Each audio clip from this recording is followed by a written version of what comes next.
Our first scripture text this morning is taken from Isaiah chapter 61, verse 10 through chapter 62, verse 3. Isaiah 61, 10 through 62, 3. I will greatly rejoice in the Lord. My whole being shall exult in my God. For he has clothed me with the garments of salvation. He has covered me with the robe of righteousness. As a bridegroom decks himself with a garland, and as a bride adorns herself with her jewels. For as the earth brings forth its shoots, and as a garden causes what is sown in it to spring up, so the Lord God will cause righteousness and praise to spring up before all the nations. For Zion's sake, I will not keep silent, and for Jerusalem's sake, I will not rest until her vindication shines out like the dawn, and her salvation like a burning torch. The nations shall see your vindication, and all the kings your glory. And you shall be called by a new name that the mouth of the Lord will give. You shall be a crown of beauty in the hand of the Lord, and a royal diadem in the hand of your God. And our second scripture text is taken from Galatians chapter 4, verses 4 through 7. Galatians 4, 4 through 7.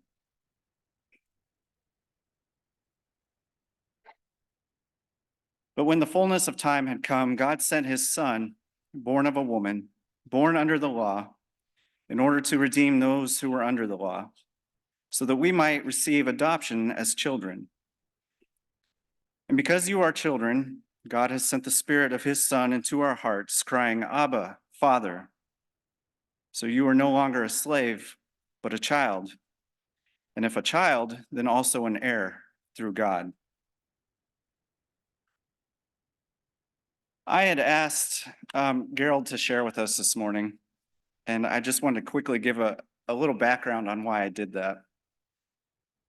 A few weeks ago, it was announced in church that Central Plains and Mennonite Mission Network are again organizing a civil rights pilgrimage to the South in March, so in a couple months.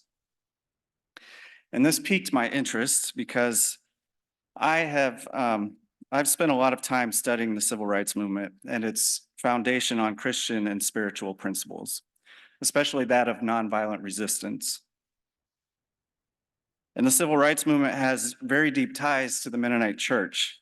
In fact, the Mennonite house was in the same neighborhood as Martin Luther King's home in Atlanta and was a community center and gathering place for civil rights activists. At that time, Vincent Harding was the director of the Mennonite house and worked very closely with Martin Luther King, even helped to write some of his famous speeches. And for those of you who know Anna Marie Peterson, she actually worked at the Mennonite house during that time, and I've heard her recall how she often saw King and other civil rights leaders there. So anyway, I recently found out that Gerald had direct experience with both the civil rights movement itself and also the pilgrimage a few years ago. And so I thought it'd be great to have Gerald share with us his experiences of what I think are extraordinary events. So Gerald, I'll turn it over to you, and thank you for sharing with us this morning.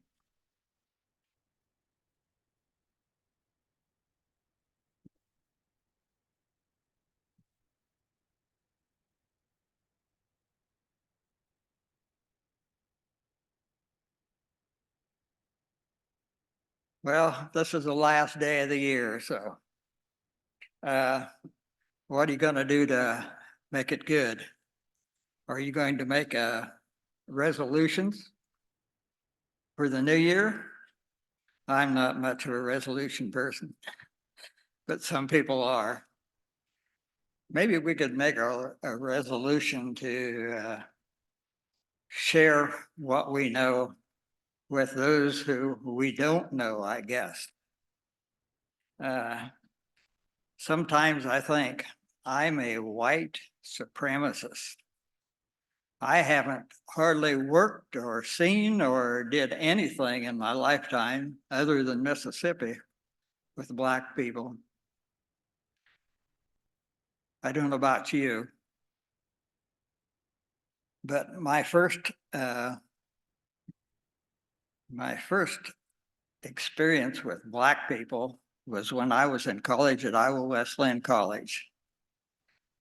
We had a project in our biology class to find some frog eggs and put them under a microscope and see all the different divisions that happen before they turn into frogs. And I was appointed to have with two other people, and one of them was a foreign student from Africa. And so we had to get these frog eggs, which I had got from Kemp's Pond, which is close to us, and it's a shallow pond, a good place for frogs, I guess. Today, I wouldn't know the difference anymore. But I found these frog eggs, and we looked under the microscope and had 1 cell, 3 cell, or whatever they turned out to be. And that was one of my first A's that I got, I think, in college. So. But I wonder what happened to this Black person. He was a wonderful fella. The second time I had an experience with Black people was Mary Jo and I had a fresh air. And she came from Chicago, and we had her for 4 years. And she was a wonderful little gal. We enjoyed her. She was different than we were. She asked Mary Jo when we had our meals, "Where are the greens?" Now, we probably don't eat many greens. We don't have collards and kale and all that stuff a lot. And and one other thing I thought, when we went down to the Skunk River Farm, she wanted to lock all the doors. She was afraid when there's nothing there. But I thought, when I go to Chicago and walk in her shoes, I probably am a little afraid too and want to lock the doors. So then the third person that I got to know was Glenwood Tolson. And Glenwood would come to farmers market regularly, and I enjoyed talking with him. And some of you people probably know him. But that is about the only Black people that I got to know, really, up until today, other than what I knew in Mississippi. I was in Iowa was in 1960 when I went down to Mississippi for the first time. Was 99% white. I never couldn't believe this hardly, but today we are only 89%, and a lot of that I think is Hispanics. But so Iowa has changed over the years.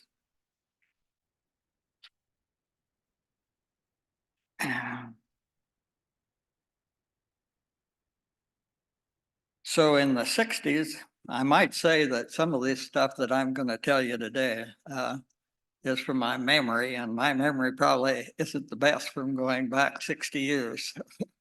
So if I make mistakes, don't be surprised. But I'm going to try and tell you what happened over the years. The Blacks wanted equal rights down there. They wanted voting rights. They wanted right to sit on any seat they wanted in a bus or a train. They wanted to sit in restaurants and eat rather than go to the back door and get their food. They wanted to be able to stay in any motel. They wanted their kids to get good education. And they wanted the right to use any bathroom that came along. And many other rights that have been, were denied to them in the past. And at this time in Mississippi, in the 60s, it was about 58% were white and 38% were black. So there was a large majority of people in Mississippi that were black. And some of the whites disappeared or were disappointed about what was happening. In 1964, churches were burning down there.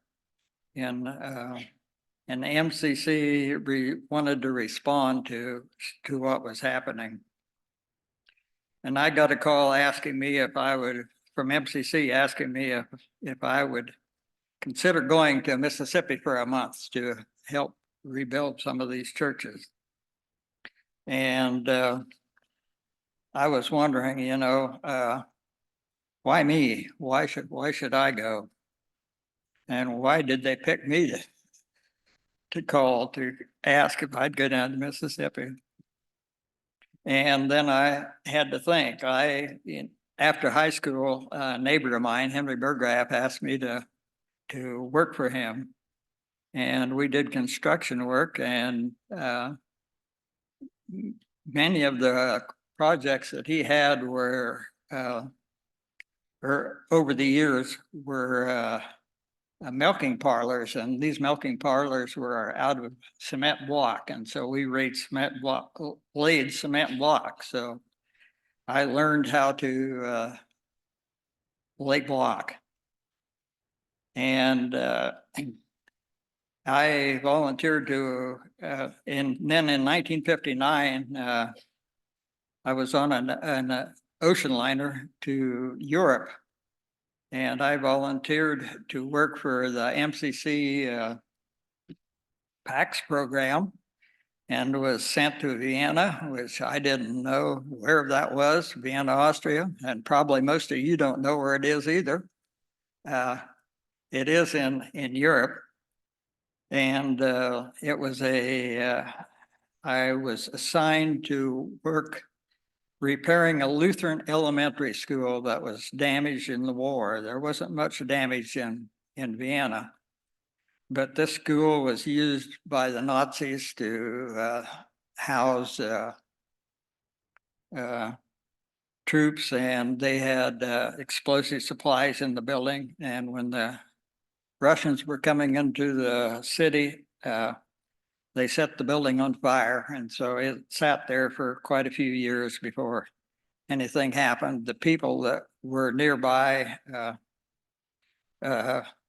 went in and took the munitions out so they didn't explode, and so the building was pretty damaged. It was a big 3-story building, and it was thick brick walls, so much of it was intact. But I spent time there, and we laid block and brick and plastered and done many of these things. And then I was sent to Greece for a year, and we were in the boondocks there, and we were building a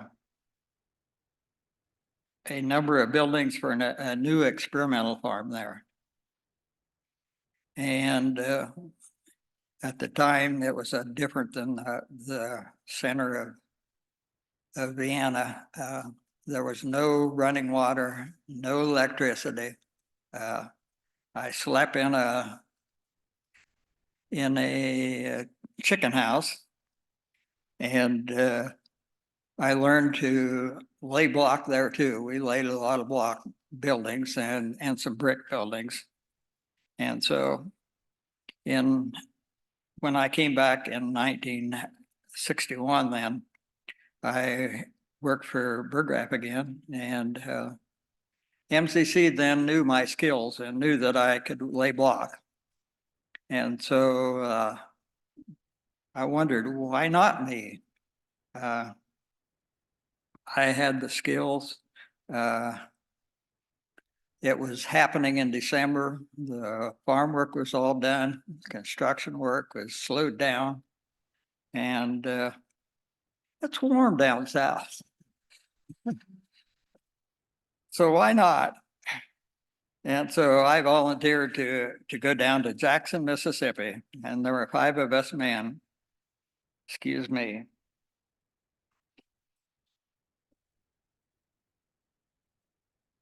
There were 5 of us men, and we went to Akron for orientation to start with for a few days. And I might say that one of the people that we were with was Orland Leahy's wife's father. He was also one of the people I worked with down there. Anyway, we knew that the people down there were kind of weary of northern people. And MCC hadn't made any arrangements for us down there. We got on the train and we went down to Jackson, Mississippi. And we were met by Titus Bender, who was a minister down in Meridian. And the first few days we spent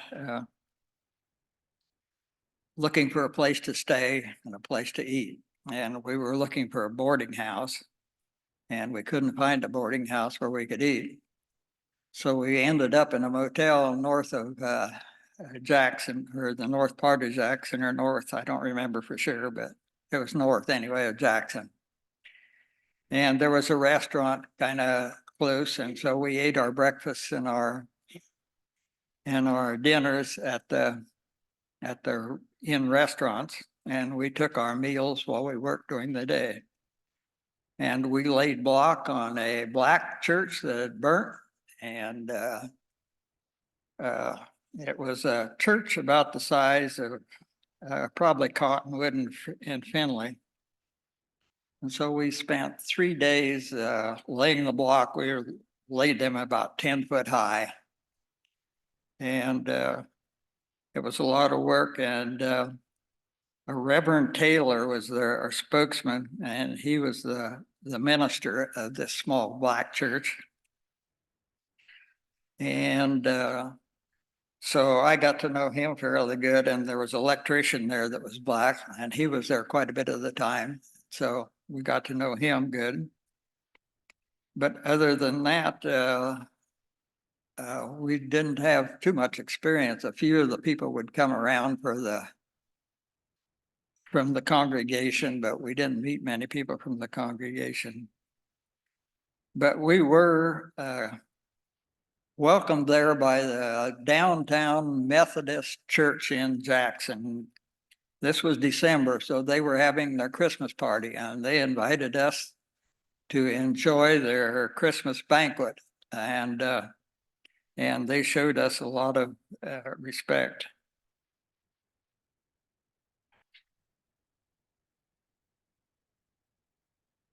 And we were welcomed by most of the people we met there. We were pretty well received. We went to different restaurants though, and oftentimes the law enforcement would be there, and we were a little apprehensive, but we were treated fairly good. So after completing the blocks in that first building, church, we moved to Meridian, and we stayed in Titus Bender's home there in Meridian, and it was a house full. They had to expand their table a little, and the church we worked for there also had been burnt, but it had been rebuilt, and it was all framed up and everything. And what we did there was lay brick on the outside like we have in our church. And the congregation there helped us. The other congregation we didn't see much of, but this congregation, they mixed all the mud, they carried all the brick, they struck the joints, and all we had to do was lay brick. And we should have counted how many brick we laid, because we laid a lot, because they gave us everything we needed. And they fixed our lunch at noon, but the ladies did. And so we really appreciated working at this church. So we spent Christmas Day then at Titus's house, and I remember walking in the lawn. It was a nice day. And we had a small service in his house, and we were there only 1 week because our time was about up. And then MCC sent another group there. And so the time was spent in Mississippi with new people was such a blessing. And so that was the story of 1964.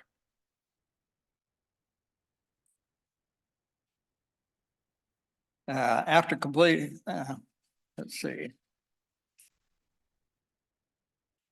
So then we're going to fast forward to 2020. And I noticed that there was a Civil Rights Mission Network Civil Rights Learning Tour going to happen. And I was interested. I wanted to go down and see maybe the churches that I had worked on. And so I signed up, and it was a week mission.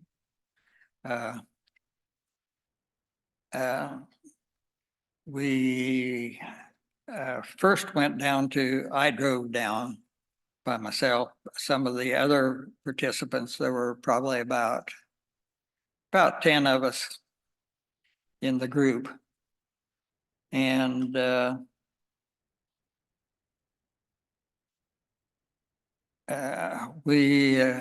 went down on Saturday, and Sunday we went to the Open Door Mennonite Church there in Meridian, Mississippi, in Jackson, Mississippi. And it's a small blacks and whites together worship there. And they have a black minister. The minister has a job otherwise. He sold mattresses at one of the big furniture stores in town. And on Sundays he preaches. And we had a potluck the day we were there, and we ate a lot of Southern food. And there was a service adventure unit there. And I don't know if you're acquainted with the service adventure units. There were 3 girls there, and one that I would say the mission board had a house in Jackson, and the 3 girls lived in the house plus house parents, and the house parents were soup volunteers. And so we were with them some. Susan Nestle was one of the people who organized this, and she's the head of the service adventure unit. And so, and also I might say Loa Bontrager was the main person, and I noticed she's leading this next group that's going to be going down there. And the Mishwork had the house in a black neighborhood, and that's where they worked. And we spent one day, teacher, we ate there one evening, and one of the teachers in the congregation told us about the educational things down there in Jackson. And they were five white people living in a black neighborhood, and they felt very good in the black neighborhood. They would go out for walks and had no problems. Things were very safe. And so then we went to a civil rights museum in Jackson. And if you're ever in Jackson or close, you ought to stop at that museum. It just has everything in there. It's very interesting if you're interested in civil rights and what happened over the years. And this also included some community work. And one day we went to a community garden, and I got to host some, I don't know what they were, radishes or something, an early crop that was coming up. Some of them cleaned the weeds out of the fence. There was a fence around the garden. And some people cut some brush that was in the back. And some of them peeled back okra pods. They had a whole wheelbarrow full of okra pods. And I don't know what they did with all the okra seed that came from those pods, but it would have made a lot of okra. Then we went to, after that, we went to Pine. I forget the name of the camp, but it was a campground similar to Crooked Creek. And we were there for a couple of days, and a retired NCAA official came and told us some of his stories. And one of the stories he told, I'll have to relate to you. What in were you doing? He was driving into a different town, and he wanted to go to the store, and he was driving on the right side of the road, and he seen an open parking spot on the other side. So he turned and he pulled into that parking spot. And the sheriff or someone, law enforcement, was getting a haircut in one of the neighboring establishments and seen this. And he came out, followed by a number of his buddies, and pulled his gun and waved it in his face and said, "We don't do that here. We don't know where you come from, but we don't do that here." And he was really afraid. And this is what happens to many Black people. And I was kind of impressed with that story. And we heard a number of stories like that. Anyway, then we watched the documentary, Mississippi Burning. I don't know if any of you have seen that documentary. It's been on television a number of times, and it's very worthwhile watching. It's a story of the houses burning in the South, or the churches burning in the South. And then we went to Meridian, where Christine from Crowded Closet's mother lives there. She did, she don't now. But the church there in Meridian was a very progressive church. They had a closed closet. They fed people that were needed feeding, I guess. And they had quite a mission there. And then one evening, one of the members talked about what happened, how he experienced the burning of one of the churches that was near a place near where he lived, right down his road. And he told us all about that. And one other thing, we went to uh, the last place we went was a big house, and I forget the name. Orpha Yoder knows the name of this place. She said your Bible school funds went there. What's the name of that place, Orpha? Meshulaville. That's it. I couldn't remember. I keep forgetting. Anyhow, it's a big house and they have a mission there and they quilt and I don't know, they house MDS workers and they have a mission in the area there. And so we spent several days there, and then he took us around to see different sites. And we went to a courthouse in Macon, Mississippi, and saw the place where the slaves were sold. And I rode with the black attorney to a Civil War museum.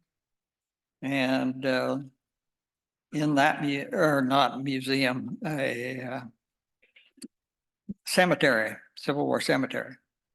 And it's still used, the cemetery is, and it has Union and Confederate people buried there. And it was only a white cemetery. But over the years, they wanted some money from the government, and they had to bury black people there too if they wanted the money to take care of the cemetery. So today it's used for both white and black. But there is one great monument in that building. It was not in the building, in the cemetery. And it was he was a slave owner and had a huge operation. And his wife got sick and died when she was fairly young. And he built a great monument for her in that cemetery. And this was before the Civil War. And after the Civil War, he lost everything. Everything that he had was destroyed, and he didn't have anything. And his grave is beside hers, and his marker is just a little bitty marker. And we thought that, things in the Civil War really got upset things for the people down south. And when we think of civil rights, we think about black or maybe Mexican or maybe who knows what, but we don't think about the Indians too much. And we went to a place where, well, first of all, I'd say we went to a post office where they had a mural. And I don't know, after World War I, did they make murals in post offices all throughout the nation, I think. And this mural symbolized the Indians were at a big feast out in the country. And we went out to the place where this feast happened. And the government wanted to sign a treaty with the Indians, and the Indians didn't want to. So they had this big feast, and they had the Indians all drunk, and they would take their hand and mark their treaty because the Indians couldn't sign it themselves.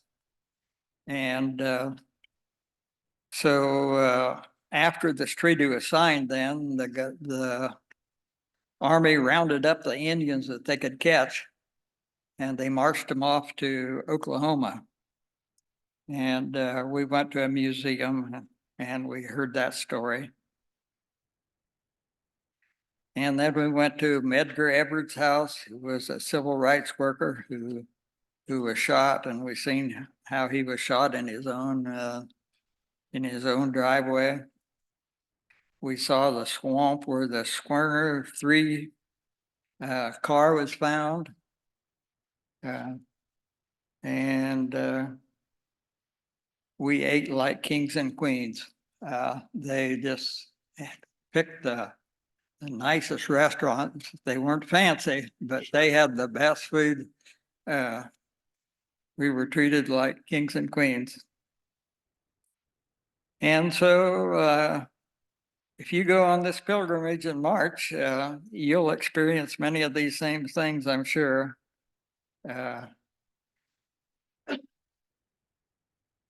And